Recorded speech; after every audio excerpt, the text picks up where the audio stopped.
Hello guys, ಹೆಂಗದೀರಿ ಎಲ್ಲರೂ? ಇವತ್ತಿನ ದಿನ 365 ಡೇ ಎರಡನೇ ಚಾಲೆಂಜ್ ತೊಗೊಂಡಿರೋದು. ಆಮೇಲೆ ಬೆಂಗಳೂರಲ್ಲಿರೋ ಇಸ್ಕಾನ್ ಟೆಂಪಲ್, ರಾಧಾಕೃಷ್ಣ ಟೆಂಪಲ್ಗೆ ಹೋಗೋ ಚಾಲೆಂಜ್ ತೊಗೊಂಡಿದ್ದೀನಿ. ಒಳಗಡೆ ಹೋಗಬೇಕಂದ್ರೆ ಜನಸಾಗರ ಆಗಿತ್ತು. ಅದನ್ನು ದಾಟಿಕೊಂಡು ಚಪ್ಪಲಿಗಳನ್ನು ಹೊರಗಡೆನೇ ಬಿಟ್ಟು ಒಳಗಡೆ ಹೋದ್ವಿ.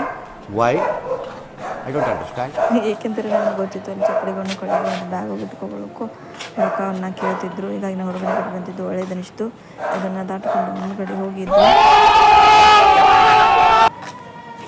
ಬ್ರಿಡ್ಜು ಆದಮೇಲೆ ಸ್ಟೆಪ್ಸನ್ನು ಹತ್ತುಕೊಂಡು ಮುಂದ್ಗಡೆ ಹೋಗಿ ರಾಧಾಕೃಷ್ಣ ಟೆಂಪಲ್ಗೆ ಹೋಗುವ ಮುಂಚೆನೇ ಅಲ್ಲೂ ಕೂಡ ಒಂದು ವ್ಯೂ ಚೆನ್ನಾಗಿರೋ ಪ್ಲೇಸ್ ಹಿಡ್ಕೊಂಡು ಹೋಗೋದಿತ್ತು. ಅಲ್ಲಿ ಹೆಂಗಂದರೆ ಒಂದು ಬ್ರಿಡ್ಜ್ ಟೈಪ್ ಇತ್ತು. ಬ್ರಿಡ್ಜ್ ಮುಂದಗಡೆ ಗಾರ್ಡನ್ ಟೈಪ್ ಸೈಡೆಲ್ಲ ಇತ್ತು. ಹೋಗೋದಷ್ಟೇ ಪ್ಲೇಸ್ ಇತ್ತು. ಅದನ್ನೆಲ್ಲ ಮುಗಿಸ್ಕೊಂಡು ಹೊರಗಿಂದ ರಾಧಾಕೃಷ್ಣ ಟೆಂಪಲನ್ನು ವ್ಯೂವನ್ನು ತಗೊಂಡು ಮುಗಿಸ್ಕೊಂಡು ಹೋದ್ವಿ. ಅಲ್ಲಿ ಒಂದು ಸ್ವೀಟ್ ತಿನ್ನಬೇಕಷ್ಟು ಢೋಕ್ಲಾ ಅಂತ ಇದು ಒಂದು ವಿಶೇಷ ಒಂದು ಹೊಸ ಪದಾರ್ಥನ ಇತ್ತು. ಹಾಗೆ ಒಂದು ಫೋಟೋ ತಗೊಂಡ್ವಿ ಮಜಾ ಬಂತು.